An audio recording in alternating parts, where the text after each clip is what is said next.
अस्सलाम वालेकुम। मेरा नाम है इमन और आज हम स्टार्ट कर रहे हैं मेरी साथ ज़रा बेनिशान नावल की एपिसोड 3। तो चलिए शुरू करते हैं। इनकी वापसी बड़ी खामोशी सी हुई थी।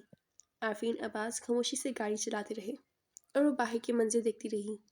घर आने के बाद उन्होंने इसका सामान उतरवा कर किसी मुलाजिम के हाथ किसी कमरे में भिजवा दिया था।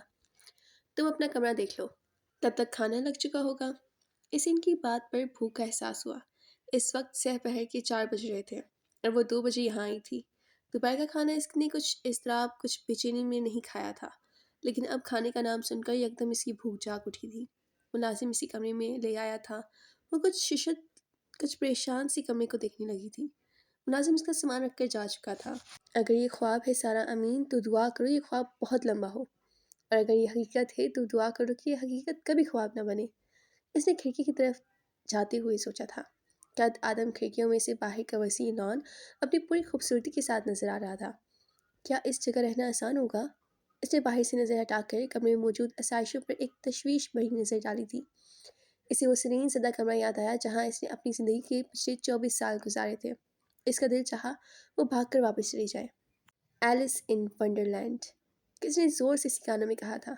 वो दीवार के साथ लगी कमरे को देखती रही। बेड से कारपेट और कारपेट से सामने रखी हुई टीवी और फ्रिज तक हर चीज़ इसके लिए बेहद अजीब थी। वो कितनी ही देर यूं ही चुपचाप कमरे को देखती रही। यक पयक इसे बेहद थकन का एहसास होने लगा।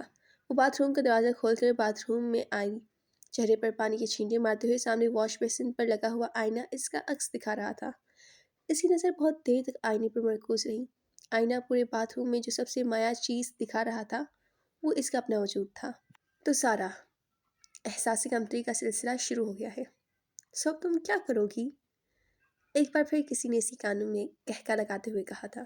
इसने बेदिली से अपने अक्स पर से नज़रें हटाई और पानी बंद कर दिया। तोड़गी से चेहरा खुश करने के बाद वो कमरे में आ गई थी। थोड़ी देर बाद मुलाजिम ने आकर इसे खाना लगने की इतला दी थी। वो इसी साथ ही डाइनिंग में आ गई। आरफीन अब्बास मोबाइल पर किसी से बात कर रहे थे। इसे देखकर उन्होंने मोबाइल बंद कर दिया। आओ सारा, उन्होंने कहा था।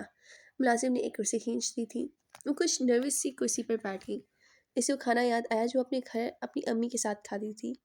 सारा, खाना शुरू करो, आरफीन अब्बास ने इससे कहा था। वो डाइनिंग टेबल पर सबसे ज़्यादा चीज़ छोड़ने की कोशिश करने लगी। आरफीन अब्बास ने इसकी मुश्किल आसान कर दी थी। उन्होंने अपनी और इसकी प्लेट में कुछ चावल निकाले थे और फिर ऐसा ऐसा वो प्लेट में मुख्तलिफ चीज़ें रखते गए थे। इसने झिझकते हुए खाना खाना शुरू कर दिया था। ये पूरा घर तुम्हारा है। तुम जैसे चाहो यहाँ रहो, जो चाहो करो। हो सकता है 7 दिन बेकार रहकर तुम बोर हो जाओ, इसलिए चाहो तो अपनी स्टडीज़ का सिलसिला दोबारा शुरू कर सकती हो। वो इससे बात करते हुए भी इसको नहीं देख रहे थे, बस हाथ में पकड़े हुए चम्मच को प्लेट में डालते हुए चावलों में फेरते रहे। इसने नोट किया था वो खाना नहीं खा रहे थे। इसने जब खाना ख़त्म किया वो तभी इनके चावलों को प्लेट में डाले हुए थे। शायद वो सिर्फ मुझे कंपनी देने के लिए खाना खाने बैठे थे, वरना उन्हें भूख नहीं थी। इसने सोचा। खाने के बाद मुलाजिम ने लॉन में चाय लगा दी थी। वो इसे साथ लेकर लॉन में आ गए। सार ने उन्हें चाय बना कर दी थी और अभी इसने अपना कप हाथ में लिया था कि किसी गाड़ी का हॉर्न बजा और चौकीदार गेट खोलने लगा था। हैदर आया है, आरफीन अब्बास ने गेट की तरफ देखते हुए कहा था। सिल्वर ग्रे कलर की एक सूक अंदर आई थी और इसमें से उतरने वाले शख्स को देखकर वो काफ़ी हैरान हुई थी। इस बंदे ने अपना कोट और ब्रीफ केस दोनों मुलाजिम को करवा दिए थे और फिर कार का दरवाज़ा बंद करके सीधा लॉन की तरफ आया था। सरा अब भी हैरानी से इसके चेहरे को देख रही थी। वो अपनी नकूश और रंगत से कोई गैर मुल्की लगता था। अगरचे वो मर्दाना वजाहत का कोई शहकार नहीं था, लेकिन दराज कद और गैर मुल्की खदोखाल ने इसे काफ़ी मुख्तलिफ बना दिया था। आने वाली ने भी सारा को कदरे हैरानी से ही देखा था। अस्सलाम वालेकुम, करीब आकर हैदर ने कहा था और एक कुर्सी खींच कर बैठ गया। सारा, ये मेरा बेटा है हैदर, आरफीन अब्बास ने इसका तारुफ करवाया था। और ये है सारा। हेलो, हैदर ने बहुत रस्मी से अंदाज में कहा था और फिर बहुत शिस्ता फ्रेंच में इसने बाप से पूछा था, ये कौन है? आरफीन अब्बास ने कुछ तवक़्फ़ुफ़ के बाद जवाब दिया था, सबा की बेटी। कुछ तवक़्फ़ुफ़ के बाद हैदर ने एक बार फिर सवाल किया था, यहाँ क्यों आई है? हैदर, मैं तुमसे इस सिलसिले में बाद में बात करूँगा, आरफीन अब्बास ने सारा के चेहरे को देखते हुए कहा था, जो किसी तासुर के बगैर चाय पीने में मसरूफ़ थी। वो जान नहीं सके थे कि वो फ्रेंच जानती है या नहीं। सारा, तुम्हें फ्रेंच आती है? इस बार उन्होंने उर्दू में सारा से पूछा था। उसने ज़र उठाकर उन्हें देखा। नहीं, आफरीन अब्बास ने हस्ब तवक्कुल जवाब पाकर कुछ सुकून का सांस लिया था। हैदर ने चंद लम्हात में इसका तफसीली जायजा ले लिया था। हैदर के लिए भी चाय बना दो, आफरीन अब्बास ने सास से कहा था। वो खामोशी से हाथ में पकड़ा हुआ कप रख कर इसके लिए चाय बनाने लगी। अब तो हम बात कर सकते हैं ना? आप बताइए यहाँ क्यों आई है? हैदर एक बार फिर फ्रेंच में अपने बाप से मसरूफ़ गुफ्तगू हो गया था। हैदर, अब ये यहीं रहेगी। क्यों? हैदर ने कदर हैरानी से पूछा था। चाय ले ले। सारा ने गुफ्तगू में मुदाखलत की थी। इसे एक रस्मी से शुक्रिया के साथ कप पकड़ लिया। वो दोबारा चाय पीने में मसरूफ़ हो गई। सबा मर चुकी है और ये अकेली कैसे रह सकती है? इस बार हैदर ने सारा को देखा। इनकी डेथ कब हुई? एक बार फिर इसने अपने बाप से पूछा था। 5 दिन पहले। हैदर ने बाप को गहरी नज़र से देखा था। वो इससे नज़र चुरा के इसने मज़ीद कोई सवाल करना मुनासिब नहीं समझा। सारा फ्रेंच में होने वाली सारी गुफ्तगू से बेनियाज चाय पीती रही। ऐसा नहीं था कि वो गुफ्तगू इसकी समझ में नहीं आई थी। जितनी रवानी से वो दोनों फ्रेंच बोल रहे थे, वे इतनी रवानी से फ्रेंच नहीं बोल सकती थी। लेकिन बहरहाल वो फ्रेंच न सिर्फ बोल लेती थी बल्कि इसे अच्छी तरह लिख पढ़ भी लेती थी। बचपन में इसने माँ को तन्हाई में बैठे यही ज़ुबान बोलते देखा था। इसने जानने की कोशिश की थी कि वो कौन सी ज़ुबान बोलती हैं। तब वो इस ज़ुबान का नाम नहीं जानती थी और हर दफ़ा पूछने पर अम्मी गुमसुम हो जाती थी।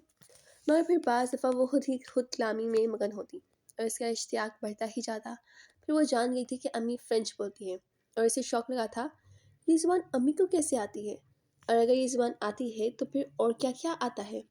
इन सवालों ने इसके तजस्सुस को और बढ़ा दिया था और हर सवाल का जवाब अम्मी की तरफ से एक खामोशी की सूरत में मिलता था। फिर जब इसने कॉलेज में दाखिला लिया तो किसी शऊरी कोशिश के बगैर ही इसने ऑप्शनल सब्जेक्ट्स में फ़्रेंच ले ली थी।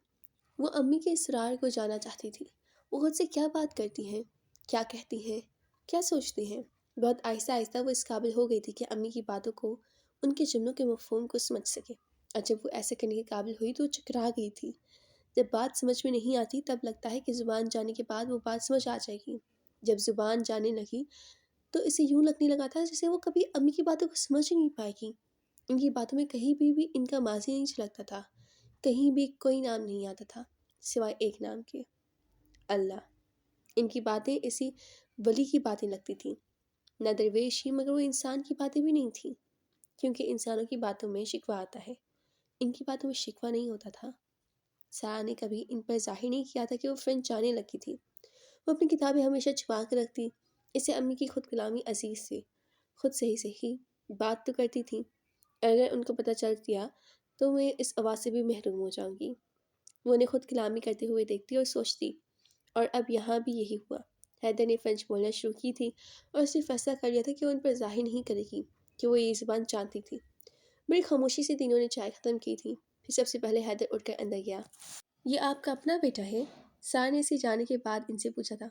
हाँ, ये मेरा ही बेटा है। मैंने एक फ़्रेंच औरत से शादी की थी। वो कहाँ है? 3 साल पहले इसकी डेथ हो गई। इसने आफरीन अब्बास के चेहरे को एक बार फिर देखा था।